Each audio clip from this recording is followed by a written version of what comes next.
এই মুহূৰ্তত এটা বিগ ব্ৰেকিং নিউজ লৈছো কিয়নো দেশৰ প্ৰধানমন্ত্ৰী নৰেন্দ্ৰ মোদীয়ে মাত্ৰ কেইটামান মুহূৰ্তৰ পিছতে দেশবাসীক সম্বোধন কৰিব আৰু এই কথা তাৎক্ষণিকভাৱে হঠাৎ প্ৰধানমন্ত্ৰীৰ কাৰ্যালয়ৰ তৰফৰ পৰা অৱগত কৰা হৈছে। বিগ ব্ৰেকিং নিউজ টাইম ইটত এই মুহূৰ্তত লৈছো প্ৰধানমন্ত্ৰী নৰেন্দ্ৰ মোদীয়ে কেইটামান মুহূৰ্তৰ পিছতে দেশবাসীক সম্বোধন কৰিব আৰু হঠাৎ প্ৰধানমন্ত্ৰীৰ কাৰ্যালয়ৰ তৰফৰ পৰা পিএমঅ অফিচৰ তৰফৰ পৰা এই মুহূৰ্তত মাত্ৰ কেইটামান মুহূৰ্তৰ আগতে এই কথা প্ৰকাশ কৰা হৈছে। প্ৰধানমন্ত্ৰী দেশবাসীৰ বৃহৎ ঘোষণা কৰাৰ কোনো সম্ভাৱনা আছে। বিভিন্ন জল্পনা কল্পনা চলি আছে যে প্ৰধানমন্ত্ৰীয়ে কি কথা ঘোষণা কৰিব, কিন্তু প্ৰধানমন্ত্ৰী নৰেন্দ্ৰ মোদীয়ে 5 মিনিটৰ পিছতেই দেশবাসীক সম্বোধন কৰিব আৰু এই কথা মাত্ৰ কেইটামান মুহূৰ্তৰ পূৰ্বে প্ৰধানমন্ত্ৰীৰ কাৰ্যালয়ৰ তৰফৰ পৰা জনোৱা হৈছে। হঠাৎ প্ৰধানমন্ত্ৰীয়ে দেশবাসীক সম্বোধন কৰিব।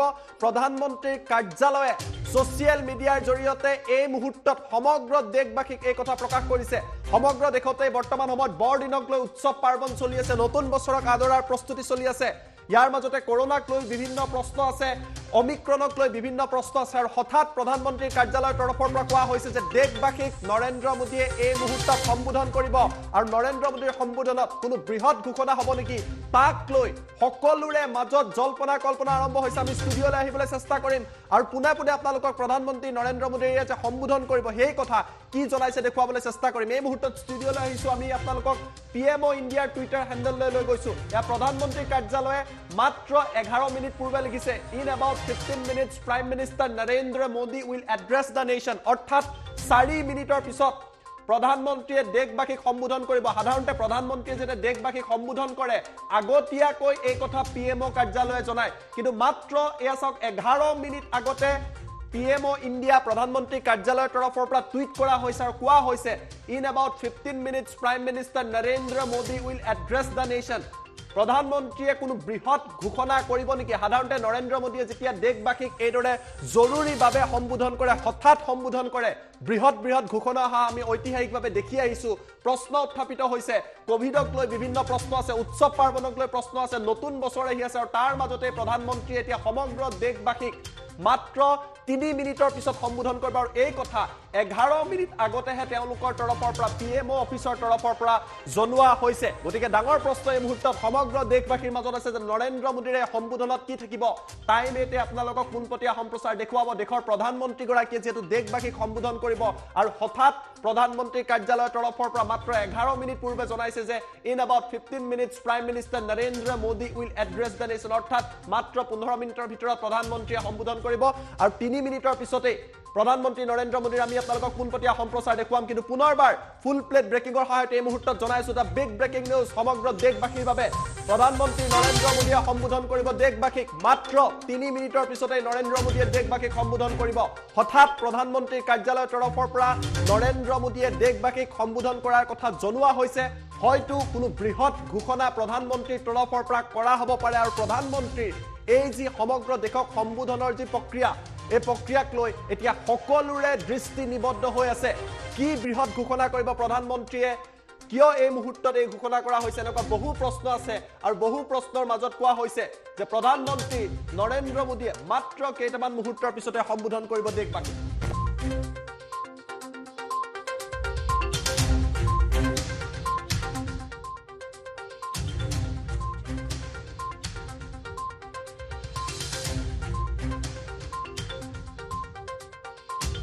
পিছত এই মুহূৰ্তত আমি আপোনালোকক জনাই আছো যে দেশবাসীক সম্বোধন কৰিব আৰু এই কথা প্ৰধানমন্ত্ৰীৰ কাৰ্যালয়ে এই মুহূৰ্তত জনাইছে। ডাঙৰ প্ৰশ্নটো হৈছে হঠাৎ প্ৰধানমন্ত্ৰীয়ে দেশবাসীক সম্বোধন কৰাৰ প্ৰসংগ প্ৰধানমন্ত্ৰীৰ কাৰ্যালয়ে সামাজিক মাধ্যমৰ জৰিয়তে প্ৰকাশ কৰিছে।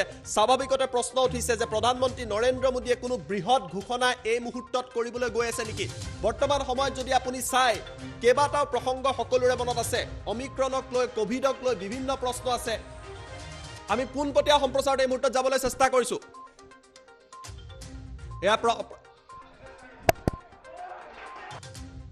मेरे प्यारे देशवासियों, आप सभी को क्रिसमस की शुभकामनाएं। हम इस वर्ष के अंतिम सप्ताह में हैं। 2022 बस आने ही वाला है।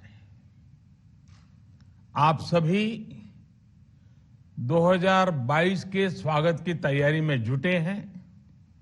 लेकिन उत्साह और उमंग के साथ ही ये समय सचेत रहने का भी है। आज दुनिया के कई देशों में कोरोना के नए वेरिएंट ओमिक्रॉन की वजह से संक्रमण बढ़ रहा है। भारत में भी कई लोगों के ओमिक्रॉन से संक्रमित होने का पता चला है। मैं आप सभी से आग्रह करूंगा कि पैनिक न करें। हां, सावधान रहें, सतर्क रहें, मास्क उसका भरपूर उपयोग करें और हाथों को थोड़ी थोड़ी देर पर धुलना, इन बातों को हमें भूलना नहीं है। आज जब वायरस म्यूटेट हो रहा है तो हमारी चुनौतियों का सामना करने की ताकत और आत्मविश्वास भी मल्टीप्लाई हो रहा है। हमारी इनोवेटिव स्पिरिट भी बढ़ रही है। आज देश के पास 18 लाख आइसोलेशन बेड्स हैं, 5 लाख ऑक्सीजन सपोर्टेड बेड्स हैं, 1,40,000 आईसीयू बेड्स हैं। आईसीयू और नॉन आईसीयू बेड्स को मिला दें तो 90,000 बेड्स विशेष तौर पर बच्चों के लिए भी हैं।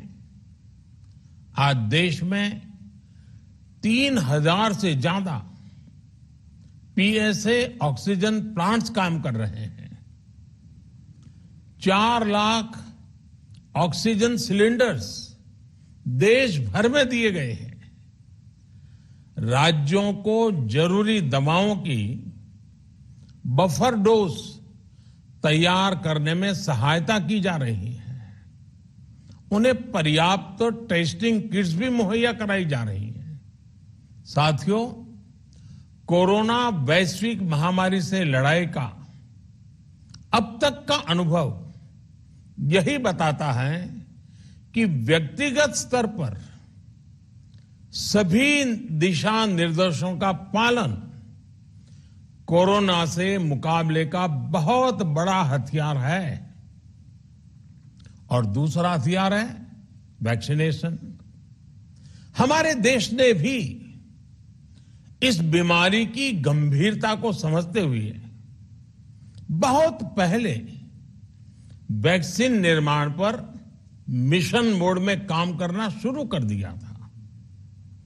वैक्सीन पर रिसर्च के साथ साथ ही approval processes, supply chain, distribution, training, IT support system, certification पर भी हमने निरंतर काम किया। इन तैयारियों का ही नतीजा था कि भारत ने इस साल 16 जनवरी से अपने नागरिकों को वैक्सीन देना शुरू कर दिया था। ये देश के सभी नागरिकों का सामूहिक प्रयास और सामूहिक इच्छा शक्ति है कि आज भारत 141 करोड़ वैक्सीन डोज के अभूतपूर्व और बहुत मुश्किल लक्ष्य को पार कर चुका है। आज भारत की वयस्क जनसंख्या में से 61% से ज्यादा जनसंख्या को वैक्सीन की दोनों डोज लग चुकी हैं। इसी तरह वयस्क जनसंख्या में से लगभग 90% लोगों को वैक्सीन की एक डोज लगाई जा चुकी है। आज हर भारतवासी इस बात पर गर्व करेगा कि हमने दुनिया का सबसे बड़ा सबसे विस्तारित और कठिन भौगोलिक स्थितियों के बीच इतना सुरक्षित वैक्सीनेशन अभियान चलाया। कई राज्य और विशेष तौर से टूरिज्म की दृष्टि से महत्वपूर्ण राज्य जैसे गोवा, उत्तराखंड, हिमाचल जैसे राज्यों ने 100% सिंगल डोज वैक्सीनेशन का लक्ष्य हासिल कर लिया है। आज देश के दूर सुदूर गांवों में जब 100% वैक्सीनेशन की खबरें आती हैं तो मन को संतोष होता है। यह प्रमाण है हमारे हेल्थ सिस्टम की मजबूती का, हमारी टीम डिलीवरी का, हमारे हेल्थ केयर वर्कर्स के डेडिकेशन और कमिटमेंट का, और देश के सामान्य मानवी के अनुशासन और विज्ञान में उनके विश्वास का। हमारे देश में जल्दी ही नेजल वैक्सीन और दुनिया की पहली डीएनए वैक्सीन भी शुरू होगी। साथियों, कोरोना के खिलाफ भारत की लड़ाई शुरू से ही वैज्ञानिक सिद्धांतों, वैज्ञानिक परामर्श और वैज्ञानिक पद्धति पर आधारित रही है। पिछले 11 महीने से देश में वैक्सीनेशन अभियान चल रहा है। देशवासी इसके लाभ भी महसूस कर रहे हैं। उनकी रोजमर्रा की जिंदगी सामान्य हो रही है। आर्थिक गतिविधियां भी दुनिया के कई देशों की तुलना में उत्साहजनक रही हैं। लेकिन साथियों, हम सभी जानते हैं कि कोरोना अभी गया नहीं है। ऐसे में सतर्कता बहुत जरूरी है। देश को सुरक्षित रखने के लिए, देशवासियों को सुरक्षित रखने के लिए हमने निरंतर काम किया है। जब वैक्सीनेशन शुरू हुआ तो उसमें भी वैज्ञानिक सुझावों के आधार पर ही ये तय किया गया कि पहली डोज किसे देना शुरू किया जाए, पहली और दूसरी डोज में कितना अंतराल हो, स्वस्थ लोगों को कब वैक्सीन लगे, जिन्हें कोरोना हो चुका है उन्हें कब वैक्सीन लगे, और जो कोमॉर्बिडिटी से ग्रस्त हैं उन्हें कब वैक्सीन लगे। ऐसे निर्णय लगातार किए गए और ये परिस्थितियों को संभालने में काफी मददगार भी साबित हुए हैं। भारत ने अपनी स्थिति परिस्थिति के अनुसार भारत के वैज्ञानिकों के सुझाव पर ही अपने निर्णय लिए हैं। वर्तमान में ओमिक्रॉन की चर्चा जोरों पर चल रही है। विश्व में इसके अनुभव भी अलग अलग है, अनुमान भी अलग अलग है। भारत के वैज्ञानिक भी इस पर पूरी बारीकी से नजर रखे हुए हैं, इस पर काम कर रहे हैं। हमारे वैक्सीनेशन को आज जब 11 महीने पूरे हो चुके हैं तो सारी चीजों का वैज्ञानिकों ने जो अध्ययन किया है और विश्व भर के अनुभवों को देखते हुए आज कुछ निर्णय लिए गए हैं। आज अटल जी का जन्मदिन भी है, क्रिसमस का त्योहार भी है, तो मुझे लगा कि इस निर्णय को आप सबके साथ साझा करना चाहिए। साथियों, 15 साल से 18 साल की आयु के बीच के जो बच्चे हैं, अब उनके लिए देश में वैक्सीनेशन प्रारंभ होगा। 2022 में 3 जनवरी को सोमवार के दिन से इसकी शुरुआत की जाएगी। ये फैसला कोरोना के खिलाफ देश की लड़ाई को तो मजबूत करेगा ही, स्कूल कॉलेजों में जा रहे हमारे बच्चों की और उनके माता पिता की चिंता भी कम करेगा। साथियों, हम सबका अनुभव है कि जो कोरोना वॉरियर्स हैं, हेल्थ केयर और फ्रंटलाइन वर्कर्स हैं, इस लड़ाई में देश को सुरक्षित रखने में उनका बहुत बड़ा योगदान है। वो आज भी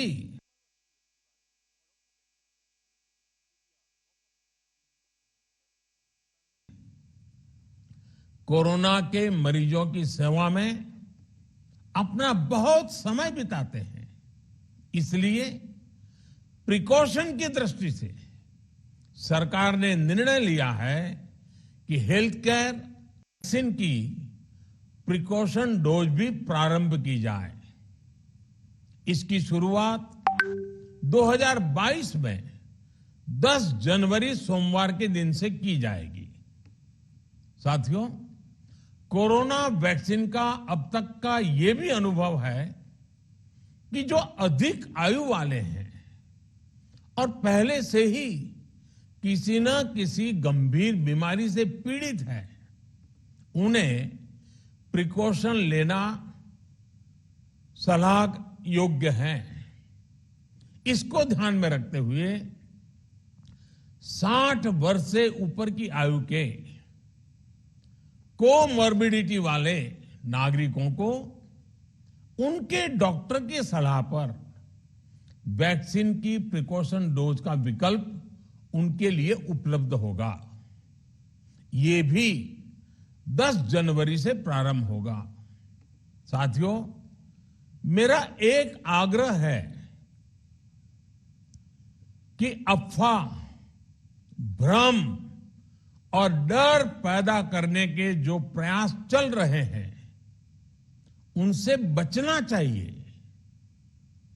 हम सभी देशवासियों ने मिलकर अब तक दुनिया का सबसे बड़ा वैक्सीनेशन अभियान चलाया है। आने वाले समय में हमें इसको और गति देनी है और विस्तार देना है। हम सभी के प्रयास ही कोरोना के खिलाफ इस लड़ाई में देश को मजबूत करेंगे। आप सबका बहुत बहुत धन्यवाद।